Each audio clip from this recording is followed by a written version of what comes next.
Hello दोस्तों, welcome to our YouTube channel. आज का हमारा टॉपिक है 10th के बाद केमिकल इंजीनियरिंग कैसे बने। तो 10th के बाद केमिकल इंजीनियरिंग के लिए आपके पास तीन तीन जगह एडमिशन ले सकते हैं।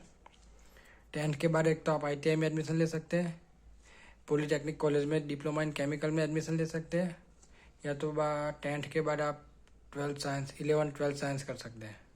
सबसे पहले हम देखेंगे आईटीआई इंडस्ट्रियल ट्रेनिंग इंस्टीट्यूट। इसमें आप 10th के बाद आप एडमिशन ले सकते हो। उसका ईओसीपी का कोर्स रहता है 2 साल का। उसमें आपको ईओसीपी आईटीआई में आपको ईओसीपी में सिलेक्ट करना पड़ेगा और उसमें आपका कोर्स रहेगा 2 साल के लिए। और इसमें 2 साल के बाद अगर आप चाहो तो जॉब भी कर सकते हो। अगर आपको आगे पढ़ना हो तो आप कोई भी पॉलीटेक्निक कॉलेज में एडमिशन ले सकते हो। यानी कि पॉलीटेक्निक कॉलेज में आप सीधा 3rd सेमेस्टर में एडमिशन मिल सकता है आपको, अगर आपने ईओसीपी किया हुआ है तो आपके लिए जो पॉलीटेक्निक का कोर्स रहेगा वो 3 साल की जगह पे 2 साल में ख़त्म हो जाएगा। और अगर आप उसके आगे अगर इंजीनियरिंग करना चाहते हो पॉलीटेक्निक करने के बाद, तो आपको बी में एडमिशन मिल सकता है या तो बीटेक में। उसमें भी आपको सीधा 3rd सेमेस्टर में एडमिशन मिलेगा। तो आपको 6 सेमेस्टर ही करने पड़ेंगे, मतलब वो भी आपका 3 साल में ख़त्म होता है। आप चाहो तो आईटीआई के बाद जॉब कर सकते हो या तो फिर पॉलीटेक्निक कॉलेज में ज्वाइन कर सकते हो। पॉलीटेक्निक के बाद भी आपको जॉब ऑफ़र मिलती है, बहुत अच्छी मिलती है जॉब ऑफ़र। अगर आपको आगे पढ़ाई करनी है तब जाके आप बीटेक कर सकते हो, वो आपका 3 साल का रहेगा। तो कुल मिला के 10th के बाद अगर आप आईटीआई करते हो, उसके बाद पॉलीटेक्निक करते हो और उसके बाद बीटेक करते हो, तो 10th के बाद आपको केमिकल इंजीनियरिंग करने के लिए आपको टोटल हो जाएंगे 4 टोटल 7 ईयर हो जाएंगे, बराबर।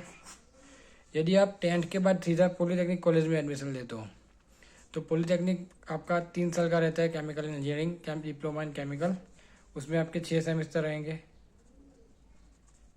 3 साल के बाद 3 साल के बाद आप चाहो तो जॉब कर सकते हो। पॉलीटेक्निक कॉलेज में से बहुत अच्छी जॉब ऑफर मिलती है आपको। अगर आप यदि आप चाहो तो आगे भी पढ़ाई सब कर सकते हो, उसमें बीटेक में एडमिशन ले सकते हो। तो सिमिलरली यहाँ पे भी आपको पॉलीटेक्निक के बाद सीधा 3rd सेमेस्टर में एडमिशन मिलेगा, यानी कि 2nd ईयर में, और आपका कोर्स बीटेक का सीधा हो जाएगा 3 साल का। तो अगर आप 10th के बाद डिप्लोमा में एडमिशन लेते हो तो आपका हो जाता है तो कुल मिला के 6 साल का। तो आप 6 साल में केमिकल इंजीनियरिंग कंप्लीट कर सकते हो। और तीसरा ऑप्शन हमारा, यदि आप 10th के बाद 11 साइंस में एडमिशन लेते हो, 11-12 करते हो, तो आपका वो 2 साल हो जाएगा। उसके बाद आपको अलग अलग कॉम्पिटिटिव एग्ज़ाम आती है, जी की आती है, JEE वगैरह की कॉम्पिटिटिव एग्ज़ाम में अगर आपके अच्छे नंबर आते हैं तो आपको अच्छी कॉलेज में बीटेक में एडमिशन मिलेगा। तो उसके बाद आपका 8 सेमेस्टर रहते हैं, मतलब कुल मिला के आपको 4 साल हो गए उसमें। तो बीटेक के 4 साल करने पड़ेंगे। तो अपना 12th के बाद भी अपने हो जाएंगे 6 साल। अब यहाँ पे डिफरेंस ये है कि इसमें 7 साल लग रहे हैं, इसमें 6 साल लग रहे हैं, इसमें भी 6 साल लग रहे हैं। लेकिन इसमें 7 साल लग रहे हैं और ऊपर से 2 साल के बाद जॉब भी मिल जाएगी, और 2 साल करोगे तो जॉब मिल जाएगी, और 3 साल के बाद तो इंजीनियरिंग। तो कुल मिला के 7 साल के बाद मिल ही रहा है। दूसरा है अपना पॉलीटेक्निक के बाद 3 साल के बाद जॉब मिल रही है। उसके बाद 3 साल करो तो बीटेक तो हो ही जाता है। और उसके बाद 3rd वाला ऑप्शन में आपके पास है 12th करो, उसके बाद कॉम्पिटिटिव एग्ज़ाम दो, और अगर अच्छे नंबर आते हैं तो उसमें आपको कोई अच्छी सी कॉलेज जैसे आईआईटी वगैरह में एडमिशन मिलेगा, तो उसका भी आपका 6 साल में ख़त्म होगा। लेकिन यहाँ पे अगर आपकी 12th के बाद आपको एक एडवांटेज रहेगा, अगर आपके अच्छे मार्क्स आते हैं या कॉम्पिटिटिव एग्ज़ाम में आपके अच्छे नंबर आ जाते हैं तो आपको कोई बड़ी इंस्टीट्यूट में एडमिशन मिल सकता है, आईआईटी वगैरह में। तो आपको बहुत अच्छा पैकेज मिल सकता है, एक एडवांटेज इसका है। लेकिन इसमें डिसएडवांटेज है, आपको 11-12 में बहुत मेहनत लगती है। उसके बाद 8th कॉम्पिटिटिव एग्ज़ाम में उससे ज़्यादा मेहनत लगेगी। फिर आप सीधे बीटेक में जाओगे, वहाँ पे भी 4 साल करने हैं। तो मेहनत है, लेकिन इसके अंदर आपको बहुत ही अच्छा फ़ायदा भी है अगर आपके नंबर अच्छे आते हैं सब जगह पे। तो अगर आप 10th के बाद अगर आप चाहो, पैसे का प्रॉब्लम है फैमिली में, कुछ है, लोअर मिडिल क्लास हो आप, या तो फीस के पैसे नहीं निकाल सकते, तो आईटीआई गवर्नमेंट आईटीआई में आप एडमिशन ले सकते हो सीधे।